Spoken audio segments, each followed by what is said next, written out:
மக்களே, தமிழ்நாடு அரசு போக்குவரத்து கழகத்தின் சார்பாக விடப்பட்டுள்ள எலெக்ஷன் எக்ஸ்பிரஸ் 2026 வருகின்ற சட்டமன்ற தேர்தலில் தமிழ்நாட்டில் 4 முனை போட்டி.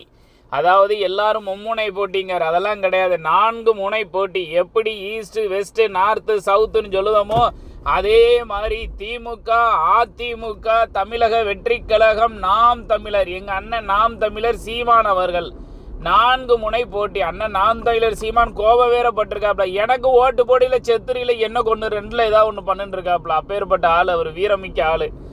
இந்த திமுக காரங்க, அதிமுக காரங்க, தமிழக வெற்றி கழகம் 3 பேரும் ஒன்று தான். இலவசத்தை அள்ளி எரிஞ்சிட்டாங்க. யார் அப்போ விட்டு போனோம், அது கஜானால இருந்தால் கொடுப்பாங்க, அதனால் அள்ளி எரிஞ்சிருக்காங்க. பரவாயில்ல. இதில் எல்லாத்த விட காமெடி என்னன்னா, தமிழக வெற்றி கழகத்தில் ஆதவ் அர்ஜுனா சொல்லியிருக்காரு, ஒரு லூசு பயலை எடப்பாடி தொகுதியில் போட்டியிட சொன்னோம், அவன் எடப்பாடி பழனிசாமிகிட்ட பணத்தை வாங்கிட்டு ஊரை விட்டே ஓடிட்டான், அதனால ஒரு தொகுதி எங்களுக்கு லாஸ் ஆகிட்டு 234 தொகுதியில் நாங்கள் நிற்கலை, 233 தான் நிற்கோன்னு சொல்லியிருக்காரு. பார்க்கலாம் என்ன ஆகுதுன்னு பார்த்துருவோம்.